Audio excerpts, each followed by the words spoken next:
दोस्तों welcome to geography Sutra NCERT series. इसमें मैं उम्मीद करता हूं आपने प्रीवियस लेक्चर्स को देख लिया होगा और वहां पे आपने रीड आउट भी किया होगा अपने चैप्टर को, बिकॉज इसको वर्थ इट बनाने के लिए चैप्टर को पढ़ना बहुत नेसेसरी है। तो प्लीज डू दैट और अपनी वर्कशीट को पूरा करें। चलिए, अब आपने एटमॉस्फेयर को तो बहुत बार देखा होगा और एटमॉस्फेयर में आपने ये ऑब्जर्व किया होगा कि बहुत सारे रेनफॉल पैटर्न, क्लाउड फॉर्मेशन और ये सब होते चले जाते हैं। लेकिन क्या रेनफॉल के लिए एटमॉस्फेयर इंपॉर्टेंट होता है? इसके अलावा एटमॉस्फेयर की क्या इंपॉर्टेंस है, उसको जानने की समझने की कोशिश करते हैं। तो आज हम जानेंगे composition and structure of atmosphere. सबसे पहला सवाल बेसिक, एटमॉस्फेयर होता क्या है? तो atmosphere is actually a blanket of gases, a layer of gases, a blanket of gases surrounding the earth is named as atmosphere. अब ये ब्लैंकेट कैसे रुका हुआ है? ये ब्लैंकेट आपका रुका हुआ है because of the gravitation force. Gravitation force की वजह से आपका ब्लैंकेट यहां पे रुका हुआ है। अब इंपॉर्टेंट चीज ये है कि सर इस एटमॉस्फेयर के अंदर क्या क्या चीजें देखने को मिलती हैं। तो देखिए, तीन इंपॉर्टेंट इंग्रेडिएंट होते हैं जो इस एटमॉस्फेयर में नजर आते हैं। The first one is gases.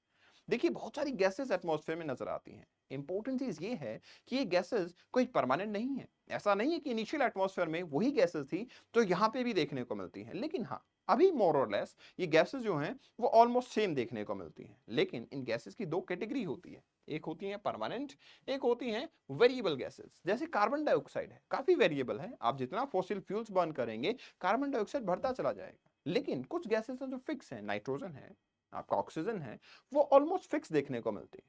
I will come back on the gases again. दूसरा कंपोनेंट होता है वाटर वेपर, जिसकी हम बात कर रहे थे, इससे लेक्चर हमारा शुरू हुआ था। आपको याद है मैंने बोला था कि क्या बारिश करने के लिए ही वाटर वेपर काम आते हैं या एटमॉस्फेयर काम आता है? तो एटमॉस्फेयर में वाटर वेपर्स का रोल है बारिश करना, और अगर बारिश नहीं हुई तो एटलीस्ट क्लाउड फॉर्मेशन करना। ये सबसे इंपॉर्टेंट काम है वाटर वेपर्स का। बट इतना लिमिटेड नहीं है, इसके अलावा और भी काम है जिसको हम आने वाले लेक्चर्स के अंदर जानेंगे। अब होते हैं आपके डस्ट पार्टिकल। ये कहां से आते हैं? और डस्ट पार्टिकल तो बहुत हैवी होने चाहिए, ये नीचे क्यों नहीं आ जाते? देखिए, डस्ट पार्टिकल बहुत स्मॉल सॉइल पार्टिकल होते हैं जो कि एटमॉस्फेयर के अंदर सस्पेंडेड है। Why they are suspended? क्योंकि बहुत स्मॉल है तो ग्रेविटेशन एज सच इतना स्ट्रॉन्ग उनके ऊपर इंप्लीमेंट नहीं होता है। Now the important thing is कि अगर ये डस्ट पार्टिकल हैं तो सर गैसेस की एक्चुअल कॉम्पोजिशन क्या है, क्योंकि गैसेस सबसे ज्यादा वेरिएबिलिटी में है। देखिए, हमारे एटमॉस्फेयर के अंदर 78% जो गैसेस हैं वो नाइट्रोजन है। ऑलमोस्ट आपका 21% ऑक्सीजन है। इसके बाद नंबर आता है कार्बन डाइऑक्साइड का 0.04%, और फिर आता है अदर गैसेस का, जिसमें आपके आर्गन, हीलियम और ये सब आ जाते हैं। बहुत कम माइन्यूट अमाउंट में वो देखने को मिल जाते हैं। तो ये शॉर्ट ऑफ कॉम्पोजिशन हुई, मतलब दो मेजर गैसेस नाइट्रोजन, ऑक्सीजन, यही हमारे एटमॉस्फेयर की सबसे बड़ी कॉम्पोजिशन नजर आते हैं। अब एटमॉस्फेयर की जब मैं बात करता हूं तो एटमॉस्फेयर लेयर्स के अंदर डिवाइडेड है। आप सोचेंगे सर लेयर्स में डिवाइडेड है, ये कैसे हुआ? आप याद करो पहले वाला लेक्चर जहां पे मैंने अर्थ की लेयर के बारे में बताया था। वहां मैंने बोला था कि डेंसिटी डिफरेंशिएशन होता है, जिसमें हैवियर पार्टिकल हमेशा नीचे होते हैं और लाइटर पार्टिकल हमेशा ऊपर होते हैं। The same scenario is here कि यहाँ पे आपके जो लेयर्स डिवाइडेड हैं, इसमें हैवियर पार्टिकल नीचे हैं और लाइटर पार्टिकल आपके ऊपर की तरफ देखने को मिलते हैं। इंपॉर्टेंट ये है कि हर लेयर का अपना कुछ इंपॉर्टेंट फंक्शन होता है। इट इज नॉट लाइक कि सर एटमॉस्फेयर में हम तो इसी के पास हैं तो यही हमारे लिए इंपॉर्टेंट है। नहीं, पहली तो चीज आप एक सीक्वेंस समझिए, troposphere, stratosphere, mesosphere, thermosphere and exosphere.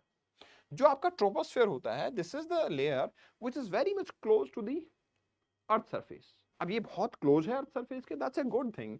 But ये बहुत क्लोज है इसलिए इसमें हैवीएस्ट गैसेस देखने को मिल जाती हैं। तो आपका जो ऑक्सीजन है, जिसको हम इनहेल एक्सेल करते हैं, वो यही देखने को मिलती है। लेकिन ऑक्सीजन के साथ साथ में हैवी होते हैं आपके मॉइस्चर।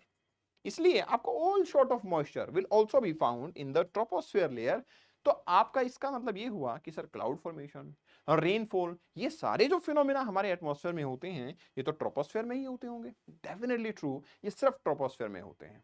एक और इंपॉर्टेंट चीज ट्रोपोस्फेयर पे है कि आप जब हाइट पे जाते हैं तो ट्रोपोस्फेयर का टेम्परेचर जो है वो डिक्रीज करता है। आप हाइट पे जा रहे हैं, टेम्परेचर डिक्रीज कर रहा है, तभी तो माउंट एवरेस्ट के ऊपर हमें स्नो देखने को मिलती है।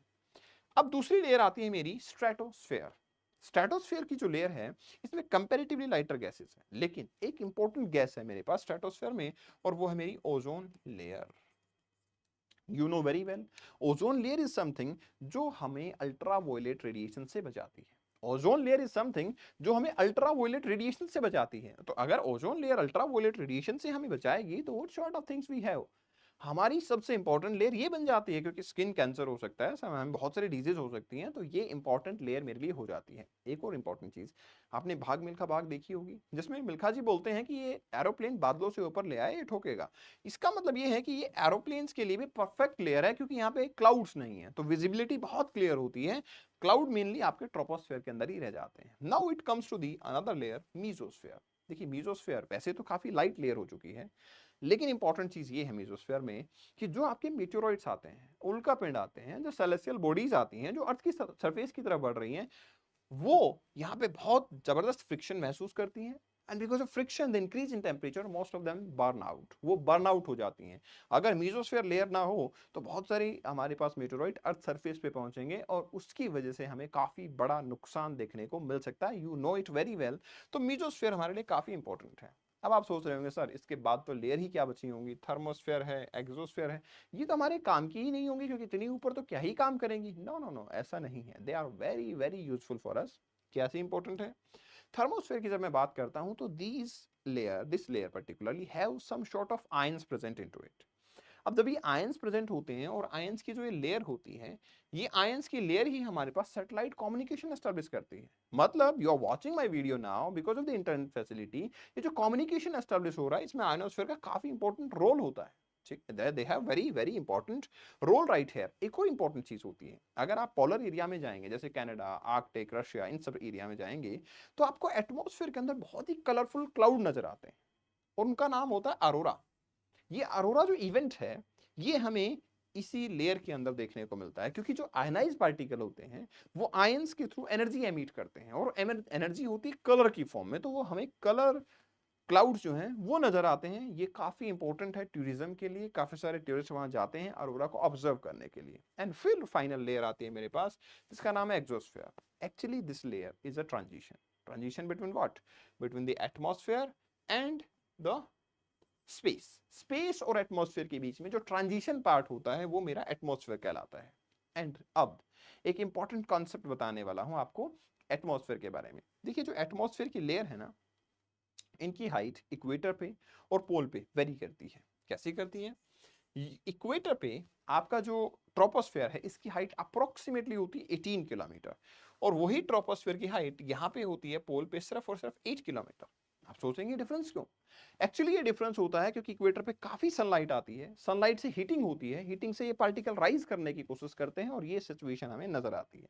उसके ऑपोजिट पोल पे कोई सनलाइट नहीं है, इसलिए ये राइज भी नहीं करती, और आपकी सिचुएशन बहुत नॉर्मल रहती है। इसीलिए क्योंकि ओवरऑल ट्रोपोस्फेयर हो, स्ट्रेटो हो, मीजो हो, आपके पोल पे एटमॉस्फेयर की हाइट ज्यादा नहीं होती, तो अरोरा यहाँ विजिबल है। But that aurora is not visible here, क्योंकि यहाँ एटमॉस्फेयर की हाइट ही इतनी ज्यादा हो जाती है कि वहां से लाइट दिखना is really complicated. So this is something which is about our atmosphere. और एटमॉस्फेयर है तो हम हैं, हमें ऑक्सीजन मिलती है, ये तो एक अलग चीज है, बट इसके साथ साथ में ये अर्थ के हीट बजट को भी मेंटेन करती है। हमारा जो टेम्परेचर है एकदम से एक्सट्रीम ना हो, इसको भी मेंटेन करती है।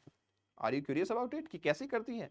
नेक्स्ट चैप्टर में हम डिस्कस करेंगे कि कैसे ये हीट को मैनेज करती है। So thank you very much, and if you have some doubt related to it, you can contact me right here. Thanks a lot, but don't forget to read the chapter from NCERT. Do it and then go to your worksheet to complete it. Definitely it will be helpful for you. All the best.